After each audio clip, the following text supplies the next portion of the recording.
Reichel. Thank you, Madam President. Madam President, speaking to the resolution. The senator has the floor. Thank you, Madam President. Madam President, members of the body, I ask for your indulgence today with a little bit of time here, but I'm not going to apologize for trespassing on it because y'all have been trespassing on my time all week. I've had to be here all 5 days in the school week, and so you are going to get my George Washington and Louis Brandeis quotes. My students aren't, and that is a promise, Senator Suderline, not a threat. So, as many as you know, I care very passionately about redistricting reform. In 2020, I carried the constitutional amendment to make it a reality, and for many people, I became the face of that amendment because of my public defense of it, particularly when, on the lesser side of the Capitol, we had a very spirited inter-party debate. I've got a lot of scars from those couple weeks. Don Beyer once said that in his 8 years as lieutenant governor, the ugliest debates that he saw were the ones that were over partisan redistricting, and I can assure you that he was right. But 5 years later, my faith in that amendment is stronger than ever because I disagree with my colleague from Eastern Fairfax County. The amendment worked. It worked. And you don't have to take my word for it.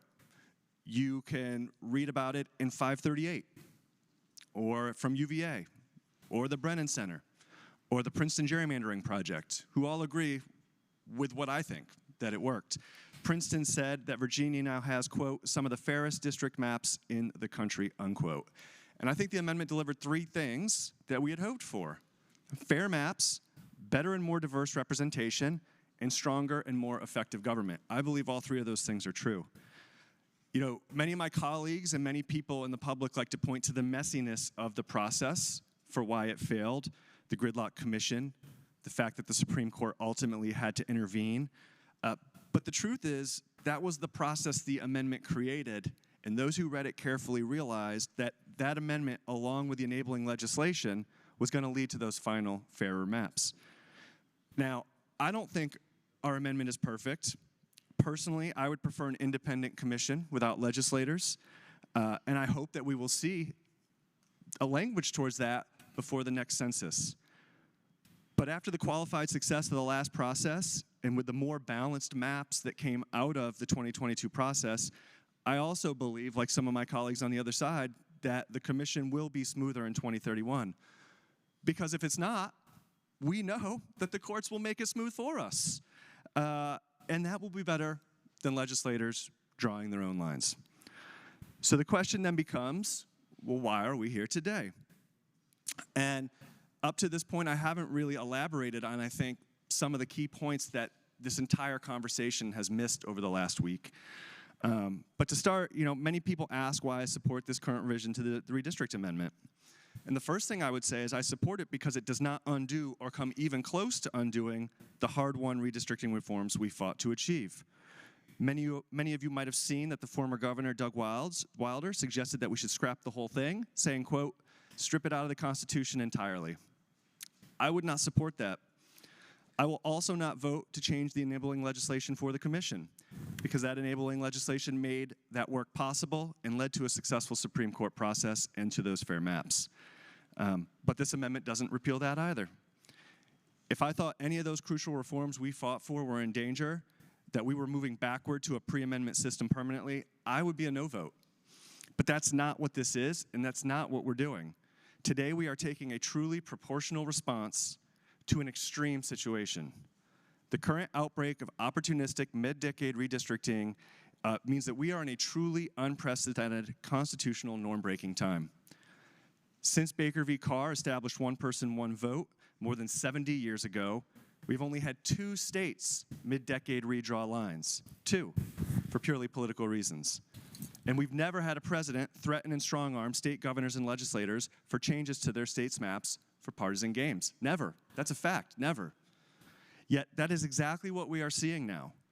Because of President Trump's jawboning, 3 states in the last 2 months, more states than in the previous 62 years, have redrawn their maps for political reasons. And more states are following in their footsteps. And why? The reason is because, quote, he's entitled to those seats, unquote. Entitled. The president is entitled to those seats. But what's really going on here is fear. It's fear of facing voters. The president knows that if 2026 is a fair fight, Republicans will lose seats, and he will face a legislative branch willing to stand up to him and check his power. Those are facts. That is why we're here, because the president is trying to avoid accountability and avoid the voters. And so Virginia Democrats are responding proportionately.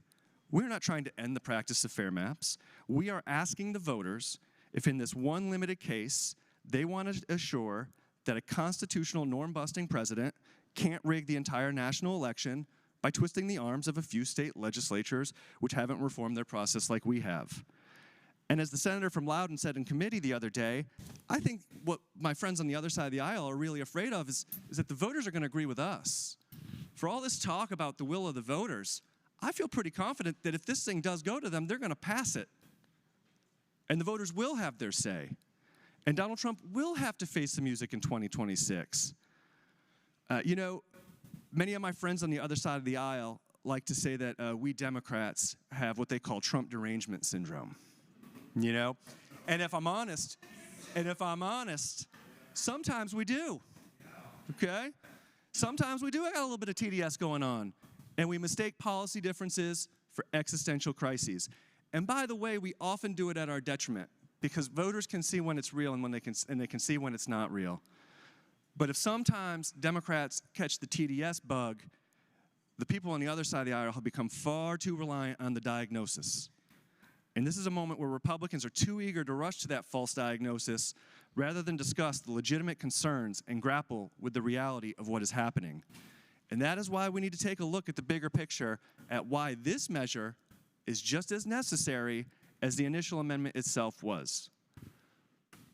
But let's be honest, no one in this body, and no Democrats nationally, should be patting themselves on their back and congratulating one another for saving democracy when they respond to Trump's unprecedented redistricting actions. This resolution does not save democracy. This resolution is a break glass maneuver for a truly unprecedented moment. It is necessary, unfortunately, that we have to do it. But it is our best attempt to bust out the first aid kit for a democratic system. But that's all it is. It's a patch. It's not a cure. Because with this movement, we're still circling the drain with Donald Trump and the MAGA movement. We're still living on his terms of engagement. And the reality is that both parties need to rid themselves of their addiction to him if we want America to have another 250 years of constitutional democracy. You know, in Federalist 1, Alexander Hamilton argued that it was up to us to prove to the world that a people could form a government based on reason and choice and not on accident and force. He also warned us in that essay that the biggest danger to our experiment would be populist leaders. He wrote that of, quote, those men who have overturned the liberties of republics, the greatest number have begun their career by paying an obsequious court to the people, commencing demagogues, and ending tyrants. But merely avoiding the worst of that danger will not rebuild our democracy. Democrats can't just rest on that. In February of 1861, Abraham Lincoln said, quote, I have never had a feeling politically that did not spring from the sentiments embodied in the Declaration of Independence.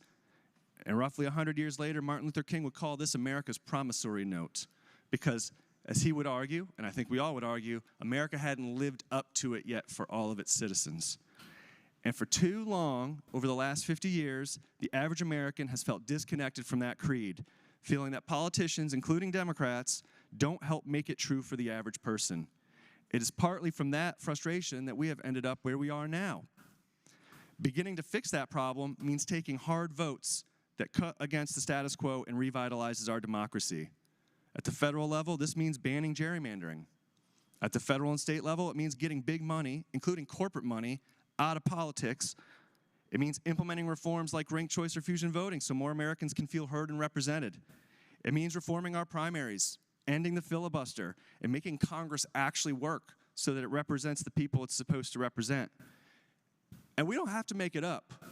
We can look to our history to see where politicians have met the moment, from Reconstruction, to the progressive era, to the civil rights movement, we have seen movements reform our democracy for the better, so people feel engaged. And we need to meet that moment right now, because until most people feel like we are truly listening to them, not just our strongest supporters, donors, corporate lobbyists, or other elites, we will never move beyond this cynical spiral of democratic apathy. So the larger moment that this break glass in case of emergency amendment emerges from requires more than this act of defense if we really want to save democracy. It requires a broader commitment to reform. But it also requires something less abstract and something more tangible. It requires reforms that not only let people's voice be felt in politics, but give them realistic paths to more prosperous personal and economic futures. In his 1915 speech, True Americanism, Louis Brandeis said, quote, "If the American is to be fitted for his task as ruler, he must have, besides education and industrial liberty, also some degree of financial independence." In other words, you can't eat a vote. We must meet the cost of living moment this upcoming session and in future sessions. That means tackling housing and energy, which are two of the biggest drivers of a family's budget crunch. It means continuing to ensure that people can earn a decent wage at a job that provides dignity. And it means strengthening and investing in an education system that truly lifts people up and provides genuine economic mobility. Many of these pieces of legislation will be controversial. They'll require tough votes. But if we must be willing to take those votes and stand firm against opposition, because in a moment where people are struggling and where middle-class life feels more tenuous than ever, we can't ask people to defend democracy if democracy is not defending them. Democrats must transcend President Trump and represent a clear alternative path, but my Republican colleagues have a role to play here too. They got to unwind themselves from this destructive cyclone. Their party is in the midst of what George Washington spoke about in his farewell address, that partisanship would be the way to power for, quote, cunning, ambitious, and unprincipled men. Partisanship is nothing new, and the Republicans are right. The Democratic officials have had their share of partisan lowlights as well, and expansion of executive power as well. But the dynamic dragging their party down right now is difference in kind, not in degree. From 1801 to 2020, with one big exception, we had over 200 straight years of peaceful transfer of power. And then 2020, we did not. We've long had gerrymandering, but until now, we've never had a president demand it from the bully pulpit. We've had presidents use emergency powers, but we've never had a president declare emergencies as a fig leaf for the policy demands like we do now, from tariffs to deploying soldiers in our American cities. And we have never had a president so consistently equate political opposition with evil intention or denigrate ordinary citizens simply because they didn't vote for him or dared to protest his actions. It is shocking to me that we have a president that will gleefully post a video of himself dumping excrement on American citizens. That is far beyond Hillary Clinton's deplorables or Mitt Romney's 47% comments. This shift from ordinary partisanship to half-cloaked authoritarianism has even filtered down here. We had 4 members in the General Assembly at the insurrection on January 6th. We had members of the House of Delegates call on Mike Pence to decertify Virginia's election results, an election he won by 9%. And we've seen a governor's administration illegally purge voters and deliberately withdraw us from a pact to improve election security purely because of MAGA conspiracy theories. So if Democrats sometimes suffer from Trump derangement syndrome, Republicans are whistling past the grave in many respects. So pardon me for being so long, Madam President, but I don't think we can have a proper discussion about this resolution without acknowledging the broader context, which is the fight over what it means to be America. What does our Constitution mean? We're having real fights. Many of them are going to take decades to solve. But when we think about what is happening today here, we should recognize both its importance and its limits.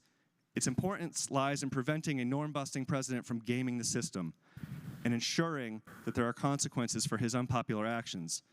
But let us not fool ourselves. This is not the actual real work. I want to close with a quote from former President Bill Clinton. It's actually one of my favorite quotes. He once said, "All that is wrong with America can be fixed by what is right with America." I fear that many on my side have forgotten how to use the tools of what's right from America, but that President Trump and his enablers have forgotten what's right with America at all. Thank you, Madam President. Senator